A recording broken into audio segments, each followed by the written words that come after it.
Metro Pilipinas, ulan, amihan, surge at posibleng pagsilang ng convergence sa mga susunod na linggo. Bagyong Yasmin, papasok kaya bago magpasko? Alamin natin. Magandang araw Pilipinas, ito ang Pilipinas Weather ngayon. Narito ng ating update sa panahon. Kung bago ka lang sa ating channel, please like, share, and subscribe para lagi ka updated sa panahon. Salamat sa iyong suporta. Mga kababayan, ano ang epekto ng shoreline ngayong linggo?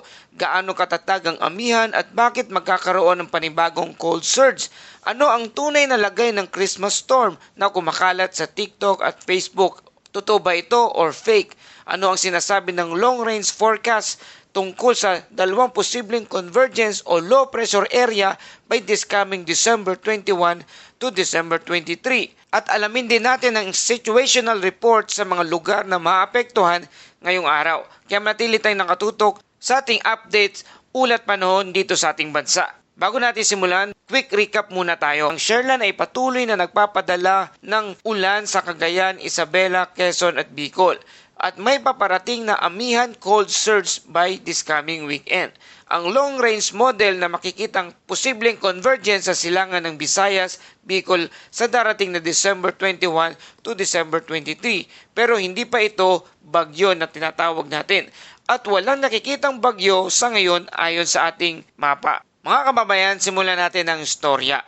Ang long range forecast number 2. Ang tanong, matutuloy ba ang pamumuo ng sama ng panahon? Ang sagot po dyan ay oo. Mataas ang tsansa na may mabubuong convergence. Pero hindi pa natin masasabing ito'y bagyo na pwedeng isang surface trap lamang ito o kaya low pressure area lamang ito o LPA. So ipinapakita ng tropical cyclone strike probability na may consistent signal na low pressure formation sa pagitan ng Bicol region at Eastern Visayas this coming third week of December. Ito ang tinatawag nating forecasters ng pre-Christmas convergence. Ang fact number 2 naman ay saan posibleng tatama o tumama itong nabubuong convergence. Sa ngayon, tatlong region ang may pinakamataas na posibilidad na ito'y tatama. Una sa Eastern Visayas, pangalawa sa Bicol region, at pangatlo naman ay sa Central Luzon. Ito ang usual na daanan ng mga late December system dahil sa interplay ng hanging amihan at easterlies. At ang tanong, kailan mararamdaman ito? So, sinasabi po natin December 21 to December 23. Ito ang window ng mga model na sinasabi ng European Center Mid-Range Weather Forecast System or ECMWF at ang Global Forecast System o GFS at ang Japan Meteorological Agency.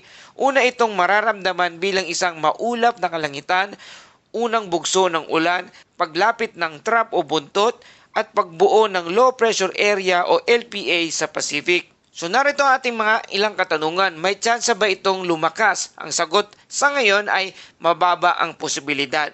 Malamig ang dagat na mayroong 25 to 27 degrees Celsius at mataas ang wind shear at malakas din ang hanging amihan. Pero syempre, monitoring mode pa rin po tayo. Kung sakaling lumakas, maari itong maging isang bagyo at papangalanan na itong Bagyong Yasmin, ang huling bagyo sa taong 2025. So mga kababayan, ngayon ito yung pinakamainit na tanong na kumakalat sa social media. May super bagyo daw ba ngayong darating na Pasko o kaya bago magpasko? Ang sagot po natin dyan ay wala. Ito ang paliwanag po natin.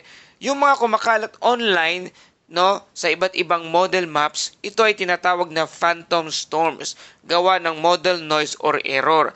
Nagbabago kada update at hindi ito official forecast. At ang pinaka-importante po rito sa ating mga kababayan, sa ating mga tagapakinig, walang consistent signal ayon sa ECMWF o European Center Mid-Range Weather Forecast at walang malakas na signal ayon din sa Global Forecast System o GFS at walang alert ayon naman sa Google DeepMind at walang advisory na inalabas ang Japan Meteorological Agency o JMA at ang Pag-asa. So mga kababayan, walang bagyo, period. May mga ulan dahil sa shoreline at hanging amihan.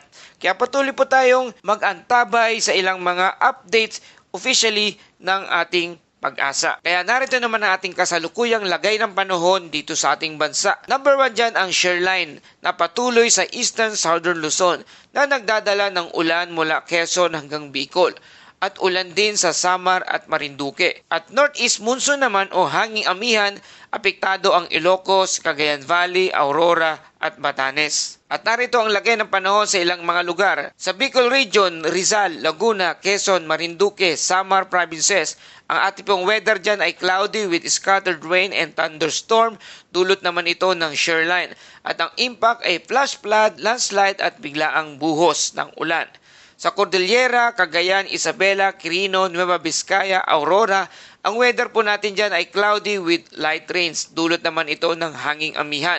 Ang impact po ay generally safe, walang malalakas na ulan, pero malamig ang panahon sa bandang Benguet at Ifugao. Lalo tigit sa bandang Baguio po mga kababayan, tunay pong malamig dyan.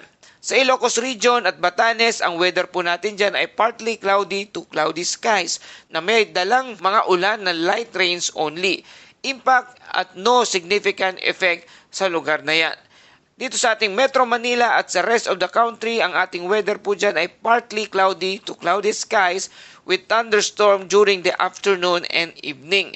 So mga kababayan, bandang hapon o gabi, asahan po natin na uulanin po ang buong Metro Manila kaya patuloy tayong magdala ng mga payong o panangga sa ulan at sa mga baha. Ang impact po dito ay flash flood kung mayroong severe thunderstorm at traffic delay dahil sa nihi ng mga baha. Kaya ang baon natin ay hindi lang pagkain at pera kundi magbaon din tayo ng pasensya. At para naman sa ating wind and sea condition, sa lugar ng Luzon at Eastern Visayas, ang hangin ay moderate to strong wind na may alon na 1.2 hanggang 2.8 metro ang taas. Paalala sa ating mga maliliit na bangka na huwag munang pumalaot. Sa lugar ng Mindanao at rest of Visayas, ang hangin ay light to moderate wind na mayroong alon na 0.6 to 2.1 metro ang taas. So mga kababayan, safe for most vessels pero mag-ingat pa rin kung mayroong biglaang malalakas na hangin at pagtaas ng alon. Mga kababayan, pagdating ng Linggo hanggang Lunes, may paparating na cold surge mula Siberia. Ang impact po nito ay mas malamig na hangin, mas malakas na amihan, magdadala ng ulap at ambon sa northeastern Luzon at pwedeng lumakas ang mga pag-ulan sa lugar ng Cagayan, Isabela at Aurora. At para sa ating temperatura sa Metro Manila, ang minimum temperature po natin ay naitala 24.6 degrees Celsius at ang maximum temperature naman ay 30.7 degrees Celsius. At ang araw ay sisikat mamayang alas 6:11 ng umaga at lulubog naman ito bandang alas 6:28 ng hapon. At para sa buod ng ating balita, mga kababayan, malinaw po na walang bagyo. May ulan dahil sa shoreline at ang hanging amihan surge this coming weekend.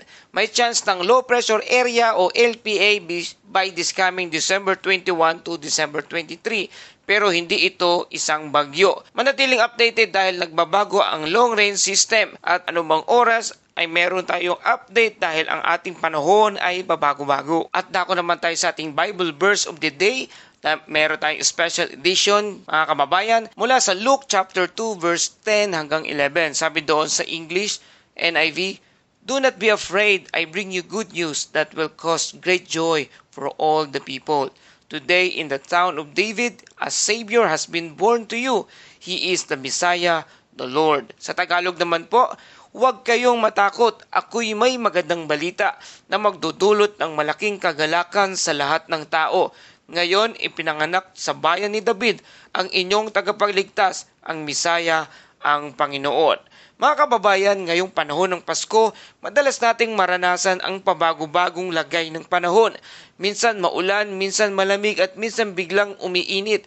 Para itong paalala sa atin na ang buhay ay hindi laging pare-pareho. May unos, may ulan, may bagyo at may mga araw ding ng liwanag at katahimikan. Pero gaya ng sabi ng anghel sa mga pastol, huwag kayong matakot. Sa gitna ng lahat ng pagbabago ng panahon, may isang hindi nagbabago, ang pag-ibig at presensya ng ating Diyos. Amen. Ang kapanganakan ni Jesus ay parang ilaw sa gitna ng madilim na ulap, habang ang shoreline ay nagdudulot ng pag-ulan at habang ang amihan ay nagdadala ng malamig na simoy ng hangin, ipinapaalala nito na kahit may unos o ulan, may pag-asa at kapayapaan sa ating Panginoong Hesus. Kahit bumubuhos ang ulan, hindi lumulubog ang pag-asa ng Diyos. Kahit lumalakas ang hangin, hindi natitinag ang pangako ng Diyos. At ngayon, papalapit ng Pasko. Dalangin natin na ang kapayapaan dala ng Mesiyas ay bumalot sa bawat tahanan at siya ang maging payapa nating kanlungan sa bawat panahon. At yan po ating update sa ulat panahon dito sa ating bansa. Muli, maraming salamat sa ating mga kababayang OFW na patuloy na sumusuporta at tumatangkilik dito sa ating channel, Pilipinas Weather Ngayon. Salamat sa inyong patuloy na pagpapadala ng mga super thanks at walang sawang pagsubaybay. Ganun din ang ating mga kababayang local subscribers sa Luzon, Visayas at Mindanao sa patuloy na pagtangkilik dito sa ating channel. Salamat sa inyong pakikiisa, sa inyong mga komento ay mahalaga. Kung nagustuhan nyo ang ulat na ito, please like, share, and subscribe para lagi kayong updated sa panahon. Maraming pong salamat sa inyong suporta. Ito ang Pilipinas Weather Ngayon na lagi nagpapaalala, maghihanda, magiligtas, mag-alerto. Ingat tayong lahat.